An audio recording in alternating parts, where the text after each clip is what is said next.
ఇక్కడ దేవుని యొక్క వాక్యములో తూర్పు దేశం నుండి జ్ఞానులు ప్రభువుని ఆరాధించటానికి వచ్చారట.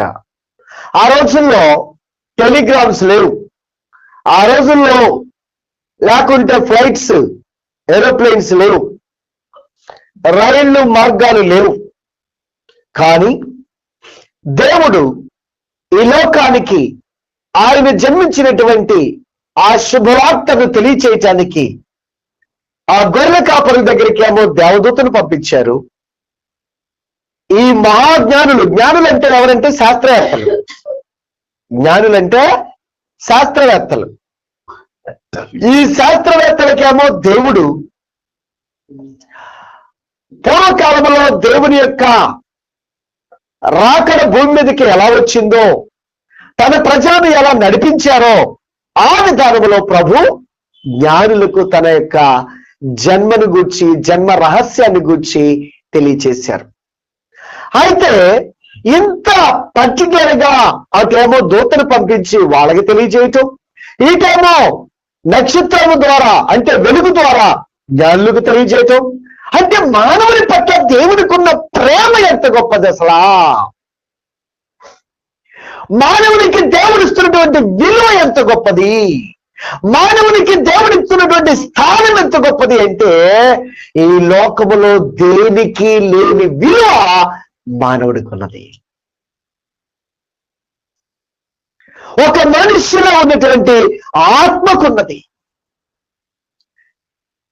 మానవ శరీరానికి మరణం ఉన్నదేమో గాని మానవుడి దేహంలో ఉన్న ఆత్మకు మాత్రం మరణమే లేదు. అలాంటి మరణం లేనిటువంటి దేవుని యొక్క ఆత్మ మనలో ఉన్నది. ప్రతి మానవునిలో దేవుని యొక్క ఆత్మ ఉన్నది. నరునిలో దేవుడు పెట్టినటువంటి దీపమట, ఆత్మదీపమట. ఏంటది? ఆత్మదీపం. సో కనుక మనిషికి దేవుడిచ్చిన విలువ ఎంత గొప్పది అనంటే, మనిషికి దేవుడిచ్చిన స్థానము ఎంత ప్రాముఖ్యమైనది అనంటే భూమి మీద దేనికి ఇవ్వలేదండి. ఆయన సూర్యుడిని, చంద్రుణ్ణి, నక్షత్రములను, భూమిని, ఆకాశమును, సముద్రమును, రకరకాలైనటువంటి పశు పక్షాదులను, రకరకాలైనటువంటి జంతు జాలమును సమస్తమును సృజించారు కానీ వాటికి ఆయనంత విలువ ఇవ్వలా, వాటికంత ప్రాముఖ్యత ఇవ్వలా. మనిషిగా ఎందుకు ఇచ్చారు? మనిషికి ఎందుకు ఇచ్చారు ఆయన అంటే, మానవుని దేవుడు ఎంత ప్రేమించారంటే ఎంతో ప్రేమించారండి. బైబిల్ చెబుతుంది, దేవుడు లోకమును ఎంతో ప్రేమించిన గనుక తన అద్వితీయ కుమారుని యందు విశ్వాసం ఉంచువాడు నశింపక నిత్యజీవం పొందినట్లు ఆయనను అనుగ్రహించెను. దేవుడు మానవ జాతిని ప్రేమించి తన ఏకైక కుమారుణ్ణి ఈ మనుషుల కోసం ఈ లోకానికి పంపించారు.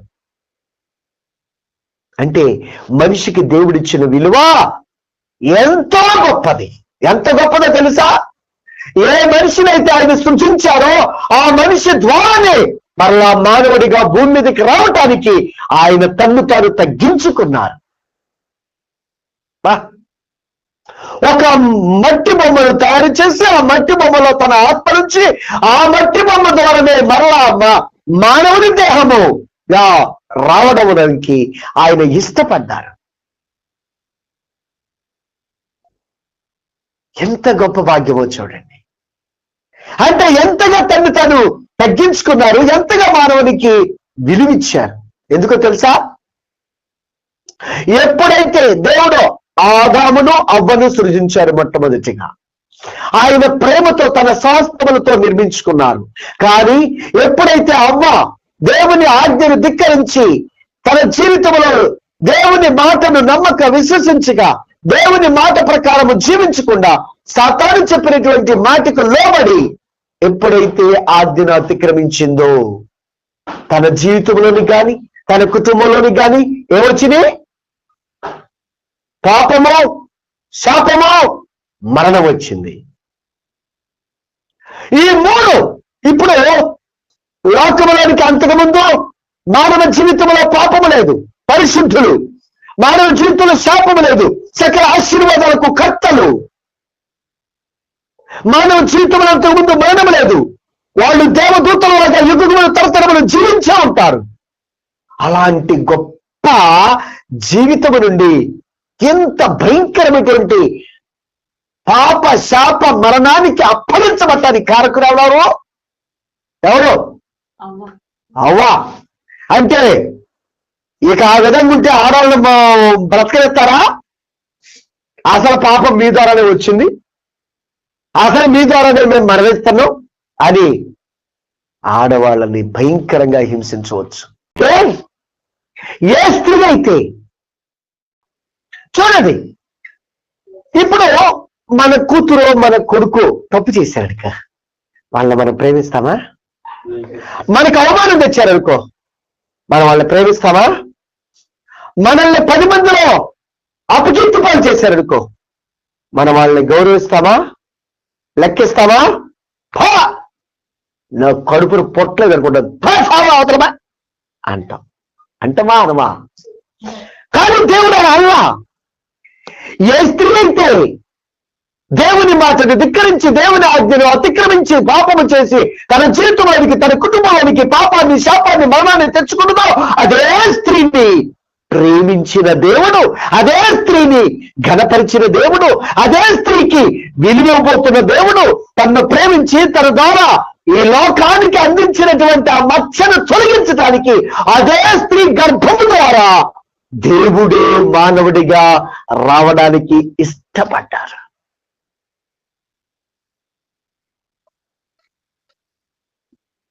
ఏ స్త్రీ ద్వారా అయితే పాప శాప మరణాలు వచ్చినాయో అదే స్త్రీ ద్వారా ఆ స్త్రీ సంతానమైనటువంటి ఆ స్త్రీ ద్వారాని ఏమొచ్చింది? పరిశుద్ధుడైన దేవుడు వచ్చారు, సకల ఆశీర్వాదాల కర్తైన దేవుడు వచ్చారు, మరణములను మృత్యుంజయుడైన దేవుడు వచ్చారు. ఎవరి ద్వారా? ఆ స్త్రీ గర్భము ద్వారానే. ఇప్పుడు స్త్రీని కొనియాడాలా వద్దా? ఎవరిచ్చారా విలువ? స్త్రీకి ఎవరిచ్చారా ఘనత? ఎవరిచ్చారా ఉన్నత స్థానము? ఇవాళ మరియను కాథలిక్స్ వాళ్ళు దేవతగా కొలుస్తారు.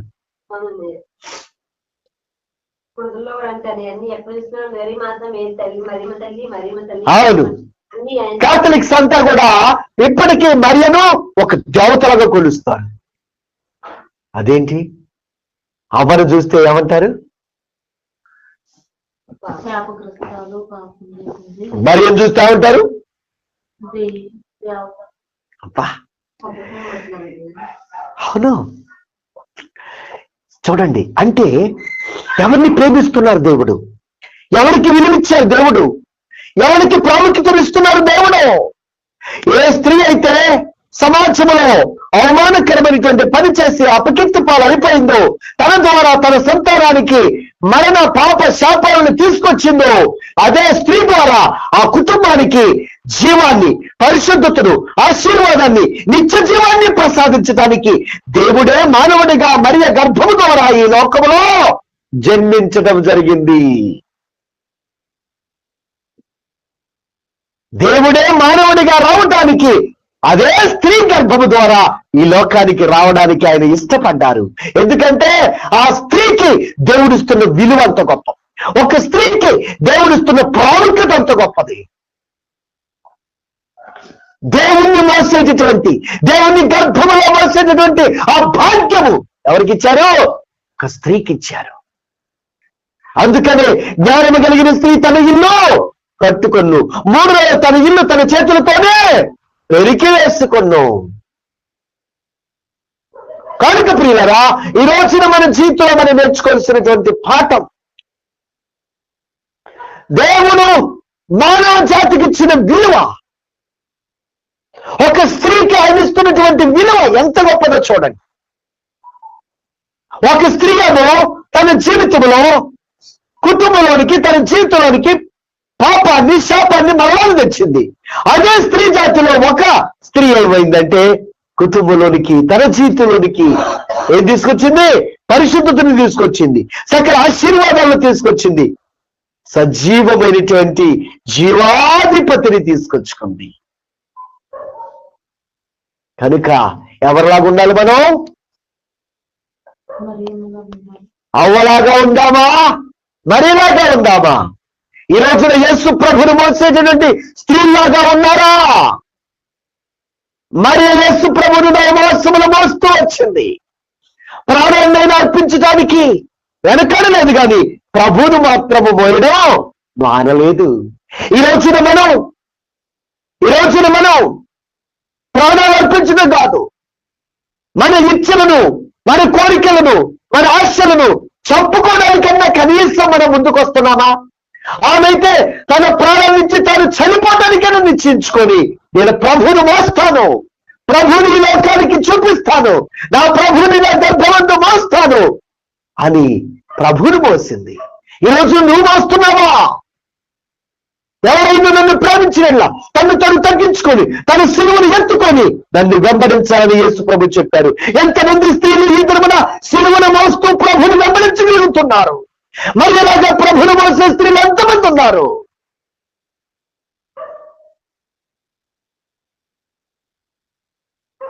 దేవుడు స్త్రీకి ఇచ్చిన విలువ ప్రాముఖ్యమైనది.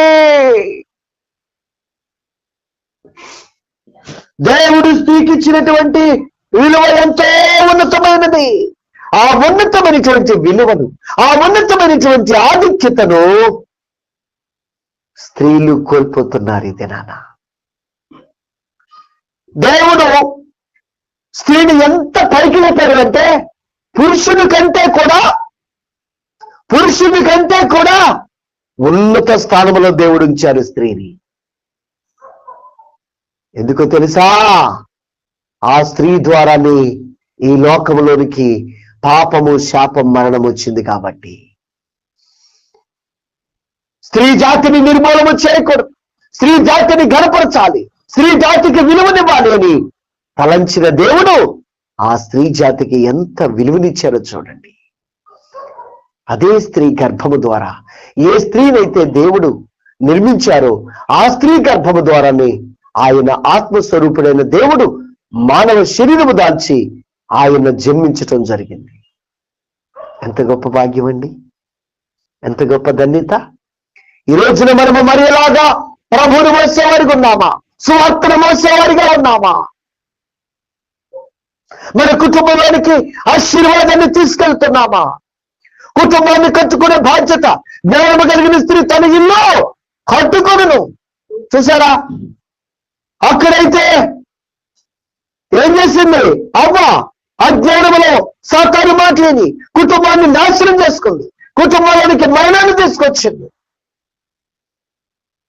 అదే మరి అయితే మరణానికైనా అప్పగించబడతాడు, కానీ నా కుటుంబంలోనికి, నా జీవితంలోనికి ప్రభు రావాలని కోరుకుంది.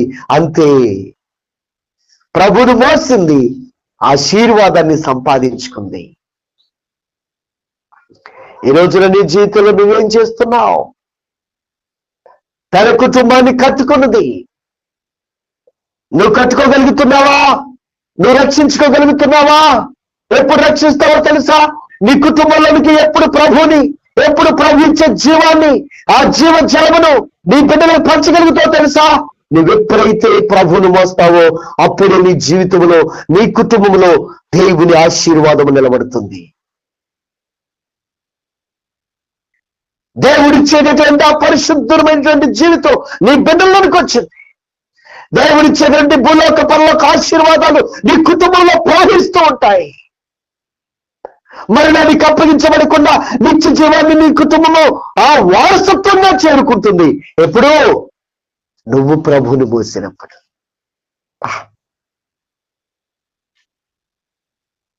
ప్రభువుని మోసినప్పుడు. మరి మనం ప్రభువుని మోసేవారికి ఉన్నామా? ప్రభు సువార్తను మోసుకెళ్ళి మన ఇంటి వారికి సువార్తను చెప్పగలుగుతున్నామా? స్త్రీకి దేవుడిచ్చిన విలువ ఎంత గొప్పదో చూడండి. ఏ స్థానంలో స్త్రీని ఇచ్చారు అంటే దేవుడే, సృష్టికర్తే కుమారుడిగా, ఆమెను తల్లిగా, అబ్బా ఎంత ఘనపరిచారో చూడండి. ఈ రోజున తల్లిగా నీ స్థానం ఎక్కడున్నది? మరియ స్థానంలో ఉన్నావా లేక అవ్వ స్థానంలో ఉన్నావు? నీ కుటుంబానికి నువ్వు పంచున్నదేంటి? నీ బిడ్డల జీవితంలో నువ్వు అందిస్తున్నటువంటి బహుమానం ఏంటి? ప్రభు అయితే ఆయన ప్రతి కుటుంబాన్ని దీవించాలని, ప్రతి కుటుంబాన్ని ఆశీర్వదించాలని చూస్తున్నారు. అందుకే దేవుడు మానవ జీవితంలో ఉన్నటువంటి పాపాన్ని పరిహరించి, మానవుడు చేసిన ప్రతి పాపాన్ని ఆయన భుజం మీద వేసుకొని, ఆయన మోసి కలువరి కొండ వరకు మోసి, అక్కడ ఆ శిలువ యాగములో పాప పరిహారార్థమైనటువంటి బలిగా తన్ను తానే అర్పించుకున్నారు. ఒక తల్లి తన బిడ్డ కొరకు చనిపోతుందంటే లేదు. ఒక తండ్రి తన కుమారుడు కోసం, ఆ కుమార్తె కోసం చనిపోతారంటే లేదు. 2 కిడ్నీలు కలిగి ఉండి ఒక కిడ్నీ అని ఇస్తారా? తల్లి చనిపోతుందంటే, తండ్రి చనిపోతుందంటే, బిడ్డలో అయ్యో నీ కిడ్నీ అయ్యా మీ నాన్న చనిపోతుందంటే ఇస్తారా? భార్య ఏమంటది? నువ్వు ఇచ్చేది మేమైపోతాం అంతే. ఒకవేళ కొడుకు ఆ కూతురు ఇవ్వాలని వచ్చినా చేసుకునేవారు, పుట్టినవారు, అమ్మా తాతయ్యకి వయసు అయిపోయింది, నువ్వు వెళ్ళిపోతే ఎట్లా? మాకు నువ్వు ఉన్నావు కదా, నువ్వు వద్దే ఆగు, ఉంటే వెళ్ళిపోతే పోతాడు. కానీ యేసు ప్రభువు తలంచలేదు. భార్య భర్తల మధ్య బంధం ఎంతో ప్రేమను రాగాడు. కానీ చావు బ్రతుకుల మధ్య ఉన్నప్పుడు ఒక కన్ను పోయిందనుకో భర్తకి, ఏ కన్ను ఎత్తుదా భర్తకి? భార్యకు కిడ్నీ పోయిందనుకో భర్త కిడ్నీ తీసేస్తాడా? భార్యకి మందులు తీసుకొస్తాడు, హాస్పిటల్ తీసుకెళ్తాడు, అంతేగాని కిడ్నీ ఎత్తడా? పేదవాళ్ళు అమ్ముకొని బ్రతికినప్పుడు, లేకుంటే హఠాత్తు యాక్సిడెంట్ అయి చనిపోతున్నప్పుడు యవనస్తులు వాళ్ళ అవయవాలు తీసి వాటిని భద్రపరిచి వాటిని అమర్చినటువంటి స్థితి ఎక్కడో 1-2లో ఉన్నాయి. కానీ లాంటి కిడ్నీ మార్పిడి అనేది అది లక్షల్లో, 20 లక్షలు, 30 లక్షల మార్పిడి. వెయిన్స్ అన్ని మళ్ళీ దానికి సెట్ చేయటం అంటే మామూలు విషయం కాదు. ఎక్కడో రేరుగు జరుగుతాయి అలాంటి. సరే, ప్రాణం అటువంటి పెడతారా? ఆయన బతుకుతాడు, నువ్వు చనిపో అంటే సరిపోతారు వీళ్ళు ఆయన స్థానంలో? ప్రేమ లేకనే కదా ఈ బాధలో, ప్రేమ లేకనే కదా ఇవన్నీ. కానీ చూడండి, దేవుడు అవయవాలే కాదు సర్వ శరీరాన్ని అప్పగించారు. ఒక అవయవం కాదు. దేవుడు మానవుని ప్రేమించిన రీతి చూస్తే అది ఎవరికీ అర్థమవుతుంది అంత ప్రేమ. అందుకే దేవుడు ప్రేమై ఉన్నారట. ఏమై ఉన్నారు? దేవుడు ప్రేమై ఉన్నారు. ఎంత ప్రేమై ఉన్నారంటే ఆయన అధికారులు మొదలుకొని నిన్నటి వరకు సర్వ శరీరాన్ని మానవునికి అర్పించేశారంతే. తన శరీరంలో నుండి రక్తము చివరి బొట్టు వరకు ఎవరి కొరకు అర్పించారంటే మానవుని కొరకే అర్పించారు. చివరికి తన ప్రాణాన్ని ఎవరి కొరకు అప్పగించారు అని అంటే మానవుని మరణాన్ని ఆయన మీద వేసుకొని ఆయన మరణానికి తన్ను తానే అప్పగించుకున్నారు. కనుక యేసుక్రీస్తులాగా నిన్ను నన్ను ప్రేమించే వ్యక్తి ఈ భూమి మీద ఎవరు లేరు, ఎవరు లేరు. యేసు ప్రభులాగా నీకు విలువనిచ్చినటువంటి వ్యక్తి. కోపం వస్తే భర్త ఎట్లేదా మిమ్మల్ని? ఎప్పుడు ప్రభు ఎప్పుడైనా తిట్టారా మిమ్మల్ని? మనం ఎన్ని చేస్తున్నా, ఎంత భయంకరంగా హింసిస్తున్నా, ఆయన గాయాలు రేపుతున్నా, ఆయన నామాన్ని అవమానపరుస్తున్నా, ఆయన మాటకు లోబడకుండా ఇష్టానుసారంగా మనం బ్రతుకుతున్నా, ఇంకా ఆయన ప్రేమిస్తూనే ఉన్నారు. అదే దేవుని ప్రేమ, అదే దేవుడు మానవునికి ఇచ్చిన విలువ, అదే దేవుడు మానవునికి ఇచ్చిన మొట్టమొదటి ప్రాముఖ్యమైన మొదటి స్థానం. ఎవరిస్తారు?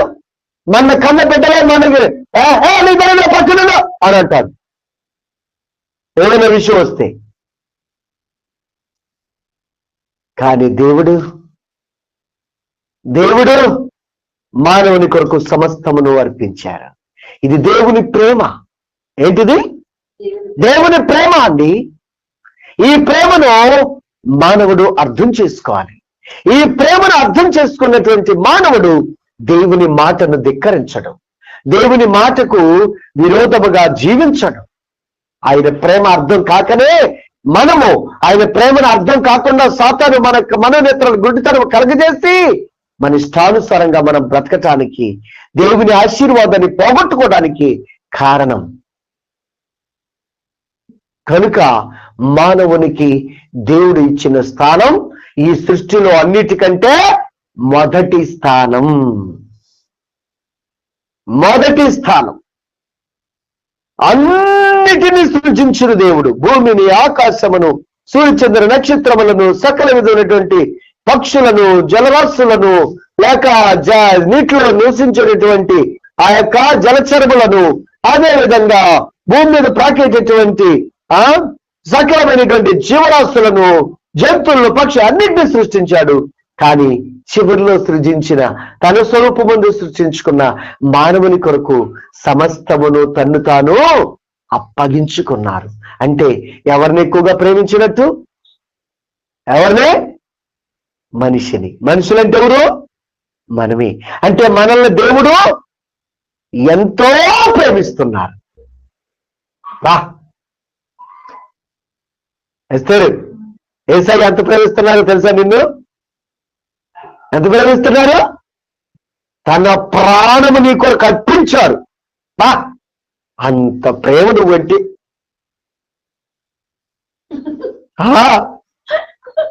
అంత ప్రేమ ఏసైకి.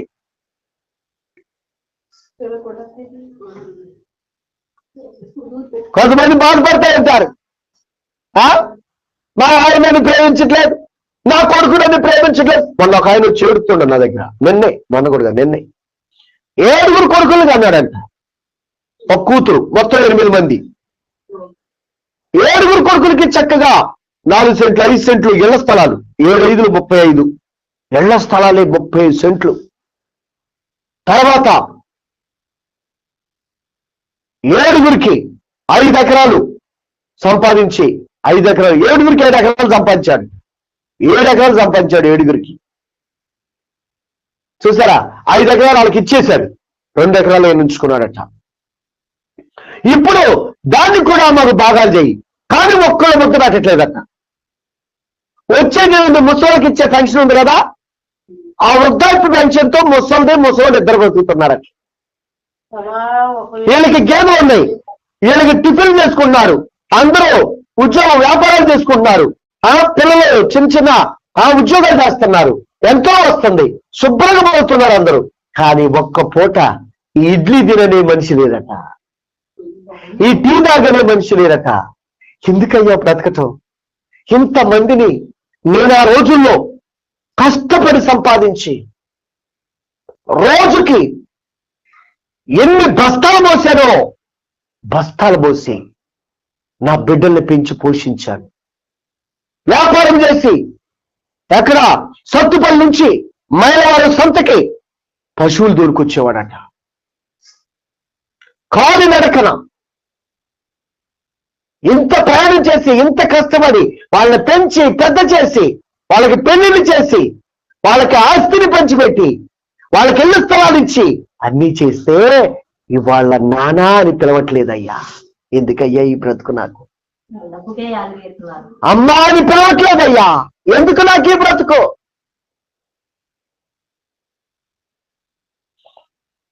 దేవుడా ఎప్పుడు నన్ను పిలుస్తావు? నేను బ్రతకలేను, నన్ను చూసుకోవాలని అడుగుతున్నాను.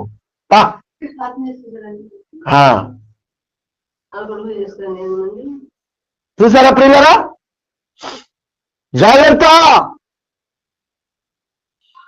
మనుషుల ప్రేమ మనకు బలం ఉన్నంత వరకే, మనకి శక్తి ఉన్నంత వరకే, మనం వాళ్ళకి సహాయపడినంత కాలమే మనకు విలువ. గుర్తుపెట్టుకోండి. ఎప్పుడైతే మనం వాళ్ళకి సహాయపడమో, ఎప్పుడైతే మనం వాళ్ళకి ఆదరణగా ఉండమో, ఎప్పుడైతే మన వల్ల వాళ్ళకి ఏమి ప్రయోజనం ఉండదో, అప్పుడు మనల్ని పురుగు కాదు, పాచాట దాన్ని పాచాట అంటారు, పాత దాన్ని. చూసారా? లాగుంటే పనికిరాని చీపురు పుల్ల లాగా పక్కన పెడేస్తారు అంతే. ఊరుపుకి ఉపయోగపడినంత కాస్త అంతా కూడా వాడుకుంటారు. ఆ పుల్ల అరిగిపోయి మొదలైపోయింది అనుకో, ఏం చేస్తారు కదా అది? మన బ్రతుకులు కూడా అంతే. మనం పని చేసేంత కాలమే మనం వాడుకుంటారు. పని చేయలేనటువంటి శక్తి కోల్పోయినప్పుడు మళ్ళీ తీసి పక్కన పెడతారు. కానీ దేవుడు పక్కన పెట్టిన దాని కొరకు ప్రాణం పెట్టిన దేవుడు ఆయన.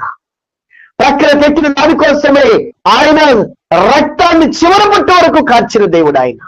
కాబట్టి ఎవరి ప్రేమ గొప్పది? దేవుని ప్రేమ గొప్పది. మానవుని దేవుడు ప్రేమించినటువంటి ఆ ప్రేమ అత్యున్నతమైనది. మానవుడికి దేవుడిచ్చిన విలువ ఈ సృష్టిలో అన్నిటికంటే ఉన్నత స్థానంలో ఉన్నది. కనుక ప్రియులరా, ఈ రోజున ప్రభు నిన్ను ప్రేమిస్తున్నారు. ఇది తెలుసుకున్నటువంటి జ్ఞానులు, ఇది గమనించినటువంటి జ్ఞానులు ఏం చూశారంటే, వాళ్ళు తూర్పు దేశమున ఏం చూశారంటే వస్తారు, నక్షత్రాన్ని చూశారు. చేది గోడ కట్టుకో. సరే చూడండి, నక్షత్రాన్ని ఎక్కడ చూశారంట? తూర్పు దేశమును చూశారట నక్షత్రాన్ని. ఎక్కడికి వచ్చారో వాళ్ళు? యోదయా దేశానికి వచ్చారు. చూసారా? అంటే ఎన్ని వందల వేల కిలోమీటర్ల వాళ్ళు దారి చూపెట్టారండి. నక్షత్రం యేసు ప్రభు పుట్టినప్పుడు ఆకాశంలో ఒక నక్షత్రం పుట్టిందట. యేసు ప్రభు పుట్టినప్పుడు ఆకాశంలో ఒక నక్షత్రం పుట్టింది. ఆ నక్షత్రం మామూలు నక్షత్రం కాదు, నడిచే నక్షత్రం అట. నడిచే నక్షత్రాలు చూసారా?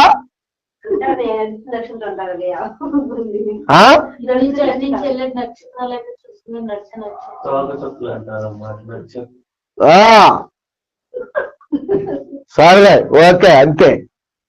కానీ ఈ నక్షత్రం అయితే నడుస్తుందట. ఆ జ్ఞానులు చూశారు, అరే ఇదేంటి ఆకాశంలో ఒక వింతైన నక్షత్రం, ఇది ఎప్పుడు కనపడలేదు, ఈ రోజే కనపడుతుంది, ఇది అలాగా. అయితే దీనిలో ఏదో రహస్యం ఉన్నది అని ఒక్కసారి గ్రంథాలన్నీ తిరగేశారు. గ్రంథాలన్నీ తిరిగేస్తే పరిశుద్ధ గ్రంథంలో వారికి తెలిసింది ఏంటంటే, దేవుడు లోకమునకు వెలుగై ఉన్నాడు. ఈ లోకములో వెలుగై ఉన్న దేవుడు జన్మించారు. కనుక దానికి గుర్తుగానే ఈ వెలుగై ఉన్నటువంటి నక్షత్రము మనకు చూచుండగా ఆకాశములో జన్మించింది. కాబట్టి ఈ నక్షత్రాన్ని మనం వెంబడించినప్పుడు తప్పకుండా ఆ దేవదేవుడిని మనము కలుసుకుంటాము, లోకరక్షకుడిని మనము కలుసుకుంటాము, వెలుగైన దేవుణ్ణి మనము చూడగలుగుతాము అని జ్ఞానులు ఆ నక్షత్రం వెంబడి వచ్చారట. నక్షత్రం ఎటెళ్తే పాప వాళ్ళు ఎన్ని నెలలు నడిచొచ్చారో, ఎన్ని రోజులు పట్టిందో తెలీదు. తూర్పు దేశం నుండి ఆ యొక్క యోదయా దేశానికి వచ్చారట. వచ్చినమ్మటే ఏ రోజు అక్కడ పరిపాలిస్తుండే రాజుగారు, ఏ రోజు మహారాజు, ఆ రాజుగారు అనుకున్నారట, ఆయన రాజులకు రాజు కదా, ప్రభువులకు ప్రభు కదా, దేవాతి దేవుడు కదా, పేద కుటుంబాలు అట్టబడతారు, ఆయన రాజకుటుంబంలోనే పుట్టుంటారు అనుకొని రాజుగారి దగ్గరికి వెళ్ళారట. రాజకోటకి వెళ్ళి అడిగారంట, రాజా, యూదుల రాజుగా పుట్టినవాడు ఎక్కడున్నాడో? తూర్పు దిక్కున మేము ఆయన నక్షత్రమును చూచి ఆయన్ని పూజింపవచ్చుతుంది అన్నారట. ఇదేంటి, నేను యూదులకు రాజుగా నేను రాజుగా ఉండగా ఇంకొక రాజు పుట్టమేంటి? రౌద్రుడైపోయిండు రాజు. కోపం వచ్చేసి సకల విధమైనటువంటి జ్ఞానులను అన్ని శాస్త్రాలు తెలిసినటువంటి విద్యావంతులు అందరినీ పిలిపించండి. పిలిపించి ఏంటి వీళ్ళు అడుగుతున్నది చూడండి. వాళ్ళు గ్రంథాలన్నీ తిరిగేది చూశారట. తిరిగి చూసి వాళ్ళు ఒక విషయం చెప్పారంట. అయ్యా, యోధా దేశపు బెత్లెహేమా, నువ్వు యోధా ప్రధానంలో ఎంత మాత్రం అల్పమైన దానివో కావు. ఇశ్రాయేలును తన ప్రజలను పరిపాలించు అధిపతి నీలో నుండి వచ్చును అని ప్రవక్తలు చెప్పారయ్యా. అలాగా అలాగా అని కాముగున్నాడు. కాముగుండి ఈ జ్ఞానులు చెప్పిండు, అయ్యా మీరు ఎక్కడ ఆయన్ని కనుగొంటారో వెళ్ళి ఆయన్ని పూజించిన తర్వాత మరలా వచ్చి ఆ సమాచారం నాకు కూడా తెలియచేయండి, నేను కూడా వెళ్ళి ఆయన్ని పూజిస్తాను అన్నారట. అంటే సరే వీళ్ళు వెనక్కి తిరిగి వచ్చారు. మళ్ళీ ఇదేంటబ్బా, రాజకోటలో పుట్టాడని మేము వెళ్ళాం, రాజకోటలో లేనే లేడు అని వెనక్కి వచ్చారట. వెనక్కి వచ్చిన తర్వాత మరలా వాళ్ళు చూస్తే నక్షత్రం వాళ్ళని పిలుస్తుందట, రండి. తూర్పు దేశంలో చూసినటువంటి ఆ నక్షత్రం మరలా దాన్ని చూసి అత్యానందభరితులైపోయారు. అత్యానందభరితులైపోయి ఇక లాభం లేదు, మనం అటు ఇటు వెళ్ళకూడదు, ఏ రాజకోట్లో ఏ ఇంట్లో ఏ ధనవంతుని ఇంట్లో ఉంటామనేది మనం ఊహించుకోవటం ఊహలన్నీ తప్పు. నక్షత్రం ఎటు వెళ్తే అటే వెళ్దాం, వెలుగైన దేవుడు ఎటు పంపిస్తామని అటే వెళ్ళిపోదాం అని నిశ్చయించుకున్నారట. ఎవరు? జ్ఞానులు వాళ్ళు, శాస్త్రవేత్తల వాళ్ళు. చూసారా, జ్ఞానుల జ్ఞానము సైతము నిరర్ధకమైనది. జ్ఞానులు తెలివి అంతయు నిరర్ధకమైపోయింది అక్కడ. కాబట్టి చివరికి నక్షత్రం ఉన్న మళ్ళీ వెంబడించారంట. నక్షత్రం ఎటు వెళ్తే అటే నడిచారు. నక్షత్రం ఎక్కడికి వెళ్ళిందంట చూడండి, ఒకసారి చదవండి ఆ మాట. ఎంత గొప్ప మాట చదవండి. రాజు మాట విని బయలుదేరిపోవచ్చుండగా ఇదిగో తూర్పు దేశమున వారు చూచిన నక్షత్రము ఆ శిశువు ఉండిన చోటికి మీదుగా వచ్చి నిలుచు వరకు వారికి ముందుగా నడిచెను. ఎంత గొప్ప విషయం వచ్చాడు. ఎక్కడికి నడిచి వచ్చిందంట ఆ నక్షత్రం? ఆ శిశువు ఉండిన చోటికి మీదిగా వచ్చి నిలుచు వరకు వారికి ముందు నడుస్తుందంటే నక్షత్రం. అఖిలగా తోట ఎక్కడంటే నాకు తెలుసా, ఆయన ముందు బండి పోతుంది, నా బండి పోతుంది. అదే పాస్ గారు మీరు ముందరంటే నేను ఏ తోటలో పోతున్నాం అనుకుంటూ ఫోన్ చేస్తున్నావు. అయ్యారు అక్కడ ఏమో తోట వద్దు, ఇది కూడా బల్ల తోటే, కొత్తగా బల్ల తోట. ఓ అక్కడ రాని ఆ తోటలోకి వెళ్ళారు మీరు, నిష్కారాలు అక్కడ ప్రార్థన చేసేవాడు ఇట్లానే అని అంటారు.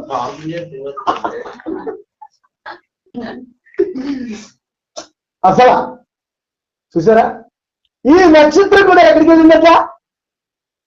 ఎక్కడికి వెళ్ళిందట? ఆ శిశువు ఉండిన చోటికి మీదిగా వచ్చు నిలుచు వరకు వారికి ముందుగా నడిచింది. చూసారా ప్రియులారా, ఎంత గొప్ప విషయం, ఎంత గొప్ప విషయం. అంటే వీళ్ళ జ్ఞానము, బైబిల్ ఏం చెబుతుందో తెలుసా? లోక జ్ఞానము దేవుని దృష్టికి వెర్రితనమట. వీళ్ళు లోక జ్ఞానము కలిగి ఉన్నారు, లోకములో శాస్త్రవేత్తలు వీళ్ళు, లోకములో మహోజ్ఞానులు వీళ్ళు. కానీ దేవుని విషయాలకు వచ్చేసరికి వీళ్ళు కనుగొనగలిగారా? కనుగొనలేకపోయారు. ఎవరిని వెంబడించాలి? ఆ దేవుని మార్గంలో నడిస్తేనే చేరవలసిన గమ్యానికి చేరగలిగారు, చూడవలసినటువంటి ప్రభైన శిష్యుడు చూడగలిగారు, ఆ పరమ దేవుణ్ణి వాళ్ళు ఆరాధించగలిగారు. చూచి అత్యానంద భరితులైపోయినారు. కనుక మన జ్ఞానముతో మనం నడిస్తే మోక్షాన్ని మనము చేరుకోలేము. మన జ్ఞానముతో మనము భక్తి చేస్తే మనము దేవుని రాజ్యాన్ని స్వతంత్రించుకోలేము.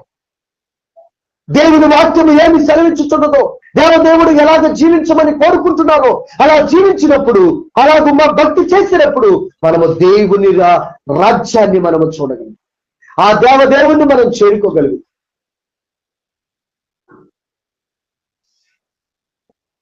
జ్ఞానులు చేసినటువంటి ఒకే ఒక తప్పు ఏంటది? నక్షత్రాన్ని వెంబడించడానికి బదులుగా వాళ్ళ సొంత జ్ఞానముతో రాజు దగ్గరికి వెళ్ళారు. రాజులు అడిగారు. దాని వలన రాజు ఏం చేశాడో తెలుసా? బెత్లెహేము దాని చుట్టుపక్కల ఉన్నటువంటి పల్లెల్లోనూ పట్టణాల్లోనూ ఉన్నటువంటి చిన్నపిల్లలందరినీ దేవుడు చెప్పారు ముందుగానే. మళ్ళీ జ్ఞానులు అక్కడికి వెళ్ళి రాజుగారు చెప్పడానికి వెళ్ళబోతుంటే, వద్దు మీరు వెళ్ళి చెప్పొద్దు, మీరు వెళ్ళిపోండి అని దేవుడు చెప్పారు. వాళ్ళు స్వప్నమందు కళ్ళలో దేవుడు చెబితే వాళ్ళకి అక్కడికి వెళ్లకుండా వేరే దారిని వెళ్ళిపోయారు. వాళ్ళు వాళ్ళ ఊరు ప్రయాణం చేసి వెళ్ళిపోయారు. కానీ ఎప్పటికే రాకపోయేసరికి ఇక రాజు కోపం వచ్చి ఏం చేశాడంటే ఆ బెత్లెహేములోని దాని చుట్టుపక్కల ఉన్నటువంటి పల్లెలు పట్టణాల్లో 2 సంవత్సరాలు మొదలుకొని తక్కువ వయసు కలిగినటువంటి మగ పిల్లలందరినీ చంపేయండి అని ఆజ్ఞాపించి, జ్ఞానులు చేసిన తప్పుకి ఎంతో మంది పసి పిల్లల ప్రాణాలు పోయింది. ఎంతో మంది మగ పిల్లలు చంపబడ్డారు. కారణం ఎవరు? సొంత జ్ఞానం మీద ఆధారపడినప్పుడు, సొంత తెలివి మీద ఆధారపడినప్పుడు కొన్నిసార్లు నీ జీవితంలో నష్టం వస్తుంది. సొంత జ్ఞానంతో సొంత తెలివితో భక్తి చేయాలని నువ్వు భక్తి చేస్తే నీ జీవితంలో నష్టమేగా లాభం కనబడుతుంది. ఈ జ్ఞానులు వాళ్ళ యొక్క జ్ఞానాన్ని ఉపయోగించారు, వాళ్ళ తెలివిని ఉపయోగించారు, కానీ అది ఎంతో నష్టాన్ని తీసుకొచ్చింది, మరణాన్ని తీసుకొచ్చింది. ఎంతో మంది ప్రాణాలను పలికొంది. నీవు తీసుకునే సలహా, నీవు తీసుకునేటటువంటి ఆలోచన, నువ్వు చేయబోతున్నటువంటి కార్యము నీ కుటుంబంలోనికి ఏం తీసుకొస్తుందో ఒక్కసారి పరిశీలన చేసుకో. కొంతమంది అకాలముగా హఠాత్తుగా నిర్ణయం తీసుకుంటారు. నా భర్త సరైన రీతిలో లేడు కాబట్టి తిరుగుతున్నాడు, నేను చావడం మేలు అని సూసైడ్ చేసుకుంటారు. దానివల్ల పిల్లలు ఎంతమంది నష్టపోతున్నారు? పిల్లలు తల్లి లేని పిల్లలుగా, అనాథలుగా, దిక్కులేక అలమటించి ఎంతో మంది జీవితాలు నాశనం చేసుకున్న పిల్లలు కనుక నువ్వు తీసుకునే నిర్ణయం, నువ్వు తీసుకునే సలహాను బట్టి నీ కుటుంబానికి అది ఆశీర్వాదమా శాపమా? అది జీవమా? అది మరణమా? అందుకనే ప్రియులరా, మీకు ఎలాంటి సమస్య వచ్చినా, ఎలాంటి శోధన వచ్చినా, ఎలాంటి చనిపోయే పరిస్థితులు వచ్చినా ఒక్క 5 నిమిషాలు మోకరించి ప్రార్థన చేయి. నా జీవితంలో నేను చనిపోవడానికి సూసైడ్ చేసుకొని చనిపోవాలని నిశ్చయించుకొని వెళ్ళబోతున్న ముందు దేవుడు నన్ను ప్రేరేపించారు. ఎందుకు? ఒక్కసారి బైబిల్ తెరిచి చూశాను అంతే. ఆ బైబిల్ వాక్యము ద్వారా దేవుడు సూటిగా నాతో మాట్లాడారు. యేసు ప్రభు ఇట్లనెను, ఒక నీటి మూలముగాను ఆత్మూలముగాను జన్మిస్తేనే తప్ప దేవుని రాజ్యంలో ప్రవేశింపలేదని నీతో నిశ్చయముగా చెప్పుచున్నాను. యేసు ప్రభు డైరెక్ట్ గా నాతో మాట్లాడినట్టు అనిపించింది. హృదయం బద్దలైపోయిందండి, చెవట్లో పట్టిపోయింది. ఆ 5 నిమిషాలు కనుక నేను బైబిల్ చదివి ప్రార్థన చేసుకోకుండా వెళ్ళిపోయి చనిపోయినట్లయితే నా జీవితం ఇంకొక రకం ఉండేది. కానీ ఆ ఒక్క క్షణం ప్రభువుకి విలువిచ్చి, ఆయన వాక్యానికి విలువిచ్చి, దేవుని ద్వారా ఒక్కసారి ప్రార్థన చేసుకుందామని ప్రభువుకి స్థానం ఇస్తే ఇవాళ నా జీవితం అనేక మందికి ఆశ్చర్యకరంగా మార్చేశాడు. అనేక కుటుంబాలు కట్టబట్టడానికి కృప చూపిస్తున్నాడు దేవుడు. అనేక మంది రక్షించబడి నిత్య జీవాన్ని చేరుకునే భాగ్యాన్ని ప్రసాదిస్తున్న దేవుడు. కాబట్టి నీవు దేవునికి సమయం ఇస్తే, నీవు దేవునికి తరుణం ఇస్తే, నీవు దేవునికి ప్రాముఖ్యతనిస్తే నీ జీవితం కూడా ఆశీర్వాదకరముగా మారి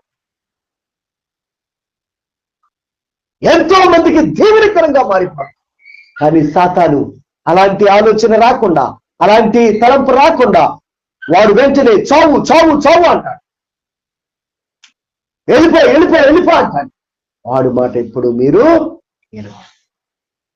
మీ సొంత జ్ఞానం మీద మీరు ఆధారపడవద్దు. దేవుడిచ్చే జ్ఞానాన్ని అర్చించండి, దేవుడిచ్చే ఆలోచనని తీసుకోండి. కుటుంబాల్లో నెమ్మది ఉంటుంది, కుటుంబాల్లో ఆశీర్వాదం ఉంటుంది, కుటుంబాల్లో దీవెన ఉంటుంది. కనుక ఆ నక్షత్రం ఎక్కడికి వచ్చి నిలిచిందంట? ఎక్కడికి వచ్చి నిలిచింది? ఆ శిశువు ఉండిన చోటికి మీదిగా వచ్చి నిలుచు వరకు వారికి ముందుగా నడిచింది. ఈ రోజున మరి క్రైస్తవుల ఇళ్ల మీద స్టార్లు పెడతారు. దానికి గుర్తేంటి? ఆ ఇంట్లో క్రీస్తున్నాడని. నక్షత్రం ఎక్కడాగింది? ఆ శిశువు ఉండిన చోటికి మీదుగా వచ్చి నిలిచింది. నక్షత్రమునకు గుర్తేంటో తెలుసా? ప్రభు ఎక్కడ ఉంటే ఏనండి ప్రభు ఎక్కడ ఉంటే అక్కడ నక్షత్రం ఆగిందంట. అంటే వెలుగు. యేసయ్య ఎక్కడుంటే అక్కడ వెలుగు. వెలుగుకు గుర్తు ఏంటో తెలుసా? వెలుగు పరిశుద్ధతకు గుర్తు, వెలుగు ఆశీర్వాదానికి గుర్తు, వెలుగు జీవానికి గుర్తు, వెలుగు నజరేయుడైన యేసు క్రీస్తుకు గుర్తు. అందుకని యేసు ప్రభువు ఏమన్నారు తెలుసా? నేను లోకమునకు వెలుగై ఉన్నాను, నన్ను వెంబడించేవాడు చీకట్లో నడవక జీవపు వెలుగు కలిగి ఉండును. యేసు ప్రభు వచ్చినప్పుడట ఆ చీకట్లో ఉన్న ప్రజలకు వెలుగు ఉదయించిందంట. ఎక్కడికి వచ్చారు ఆయన? జబూలును, నఫ్తాలి. చూడండి మత్తయి సువార్త 4వ అధ్యాయము 16-17 వచనాలు. 15-16 చదువు. 15 లేదన్నయ్య, 16 ఉంటుంది. 12-16 చదువు. నజరేతును విడిచి జబూలును, నఫ్తాలి, యోర్దాను నదీ తీర ప్రాంతంలో సముద్ర తీరమందలి కపెర్నహూమునకు వచ్చి కాపురముండెను. జబూలును దేశమును నఫ్తాలి దేశమును యోర్దానుకు ఆవలున్న సముద్ర తీరం వరకు ఉన్నటువంటి అన్ని జనులు అన్యజనులు నివసించు గలిలయు చీకటిలో కూర్చుండి ఉన్న ప్రజలను వెలుగు చూచి వెలుగును చూచిరి. మరణ ప్రదేశంలోను మరణ మరణ ఛాయల్లోను కూర్చుండి ఉన్న వారికి వెలుగు ఉదయించెను. యేసు ప్రభు వచ్చినప్పుడట ఆ చీకట్లో ఉన్న ప్రజలకు ఏమొచ్చిందంట? వెలుగు. మరణ ఛాయల్లో ఉన్న వారికి ఏమొచ్చిందంట? జీవపు వెలుగు. యేసయ్య నీ ఇంట్లోనికి, నా ఇంట్లోనికి, నీ హృదయంలోనికి, నా హృదయంలోనికి వస్తే మనలో ఉన్న చీకటి ఏమైపోద్ది? మారిపోద్ది. మన జీవితం వెలుగుమయంగా మారిపోయింది. మన జీవితం ఆశీర్వదకరంగా మారిపోయింది. మన కుటుంబములు ఆశీర్వదకరంగా మారిపోయి. ఎప్పుడు? యేసయ్య మన జీవితంలోనికి వస్తుంది. యేసయ్య మన కుటుంబంలోనికి వస్తుంది. ఈ రోజున క్రిస్మస్ ను మనము జరుపుకోబో. మరి క్రీస్తు మన హృదయంలోనికి వచ్చారా? క్రీస్తు మన యొక్క గృహంలోనికి వస్తున్నారా? మనం అలాంటి జీవితము జీవించగలుగుతున్నామా? ప్రియులరా, ఒక్కసారి మన హృదయాన్ని పరిశీలన చేసుకుందాం. ప్రభు మన ప్రార్థన ఆలకిస్తున్న దేవుడు, ప్రభు మన ప్రార్థనకు చెవియొగ్గుచున్న దేవుడు. కనుక మన జీవితంలో మనం ఎలా ఉన్నాం? హన్నాలాగా ఏంటి? మొట్టమొదటి స్త్రీ అయినటువంటి అవ్వలాగా ఉన్నామా, లేక మరియలాగా మనం ఉంటున్నామా? ప్రభుని మోసేవారిలాగా ఉంటున్నామా? ప్రభు మాటకు విరోధముగా జీవించే వారిలాగా ఉంటున్నామా? కుటుంబంలోనికి మనం ఏం తీసుకోబోతున్నాం? ఈ రోజున ప్రభు సందుకు వచ్చిన మనము మన ఇంటికి ఏం మోసుకొని వెళ్ళబోతున్నాం? ఏం తీసుకొని వెళ్ళబోతున్నాం? యేసయ్యని తీసుకొని వెళ్ళబోతున్నావా? ఆశీర్వాదాన్ని తీసుకొని వెళ్ళబోతున్నావా? జీవాన్ని తీసుకొని వెళ్ళబోతున్నావా? లేక ఉట్టి చేతులతో వెళ్ళబోతున్నావా? ప్రభుని అడుగు. ప్రభా, నన్ను ఉట్టి చేతులతో పంపించవద్దయ్యా, నీ ఆశీర్వాదముతో నన్ను పంపించయ్యా, మీ పరిశుద్ధతతో నన్ను పంపించయ్యా, మీ దీవెనతో నన్ను పంపించయ్యా. మీరు నాతో రండి అయ్యా. మీరు ఉంటే జీవము, మీరు ఉంటే ఆశీర్వాదము, మీరు ఉంటే సకలమైనటువంటి అన్నిటిలో ఏ కొరత కొద్ది ఉండదు. ప్రభా, నా పట్ల కనికరించి రండి నాయనని ఒక్కసారి మనము ప్రభువుని ఆహ్వానిద్దాం. ప్రార్థన చేసుకుందాం కొద్ది నిమిషాలు. ప్రియులరా, ప్రార్థన చేసుకుందాం, ప్రార్థన చేద్దాం. పరిశుద్ధుడా ప్రేమ నమ్మకమైన మా తండ్రి, నీ పాదాలకి స్తుతులైనా స్తోత్రములైనా యేసయ్యా, మీకే వందనాలు. నోరు తెరిచి కొద్ది నిమిషాలు ప్రార్థన చేయి తల్లి. అయ్యో, మానవుడికి దేవుడిచ్చిన విలువ ఎంత గొప్ప. మానవ జీవితంలో దేవుడు ఇచ్చినటువంటి విలువైన జీవితాన్ని నువ్వు ఎలా గడుపుతున్నావు? విలువైన జీవితాన్ని నువ్వు ఎలా వాడుకుంటున్నావు? ఒక్కసారి పరిశీలన చేసుకో. దేవుడైతే మానవుడికి ఎంతో విలువ ఇచ్చారు, ఎంతో ప్రాముఖ్యత ఇచ్చారు, మొదటి స్థానం ఇచ్చారు. కానీ నీ జీవితంలో నువ్వేం చేశావు? ఆ జీవితాన్ని ఓ ప్రభువా, ఆయనైతే మానవుని కొరకు తన శరీరం అంతటిని అర్పించారు, తన రక్తాన్ని చివరి బట్టి వరకు సమర్పించారు, చివరికి తన ప్రాణాన్ని మానవుని కొరకు సమర్పించారు. మానవుని రక్షణ కొరకు, మానవుని విమోచన కొరకు, మానవుని విడుదల కొరకు, మానవుని నిత్య జీవం కొరకు ఆయన సంపూర్ణంగా తనతో అర్పించుకున్నారు. కనుక దేవుడు మీకు ఇస్తున్న విలువ ఎంత గొప్పది సహోదరి. దేవుడు మీ పట్ల కలిగినటువంటి ఉద్దేశములు ఎంత ఉన్నతమైన సహోదరుడా. దేవుడు మీకు ఇస్తున్నటువంటి స్థానము ఎంత ఉన్నతమైన స్థానము సహోదరి, సహోదరుడా. ఒక్కసారి పరిశీలన చేసుకో. మనుషులు నీకు విలువైపోవచ్చు, మనుషులు నిన్ను విలువరించకపోవచ్చు, మనుషులు నీకు ఎలాంటి స్థానము ఇవ్వకపోవచ్చు. కానీ దేవుడు నీకు ఇచ్చినది అన్నిటికంటే అందరికంటే ఉన్నత స్థానం. ఓ ప్రభువా, ఓ దైవల తండ్రి, నాయనా నీ కృపలో మమ్మల్ని జ్ఞాపం చేసుకున్నాడు అయ్యా. నీ కరుణా కటాక్షముల మా మీదకి రానివ్వండి. నీ కృపను మా మీద కుమ్మరించండి ప్రభువా. తండ్రి తండ్రి మమ్మల్ని దాటి వెళ్ళవద్దయ్యా. మాతో మాట్లాడుతున్న దేవుడు అయ్యా, మమ్మల్ని దీవిస్తున్న దేవుడు అయ్యా, మమ్మల్ని ఆశీర్వదించే దేవుడు అయ్యా. అందుకే నీకు స్తుతులయ్యా, స్తుతులయ్యా, స్తుతులయ్యా. ప్రభా నీ కృపలో ఈ బిడ్డలు జ్ఞాపం చేసుకుని ఆయన ఒక్కొక్కరిని బలపరచండి తండ్రి. భర్తలు మార్చండి నాయన, బిడ్డలు మార్చండి ప్రభా. అయ్యో కుటుంబంలోనికి దీవెన రావాలి, కుటుంబంలోనికి పరిశుద్ధత రావాలి, కుటుంబంలోనికి జీవన రావాలి నాయన. మరణము పారిపోవాలి ప్రభా, పాపము పారిపోవాలి నాయన, శాపము తొలగిపోవాలి ప్రభా. ఓ తండ్రి మీరు రండి నాయన, యేసయ్యా మీరు రండి నాయన. ప్రభా నీ కృపలో జ్ఞాపం చేసుకోండి అయ్యా. అయ్యా కనికరించుము, కనికరించుము, కనికరించుము నాయన.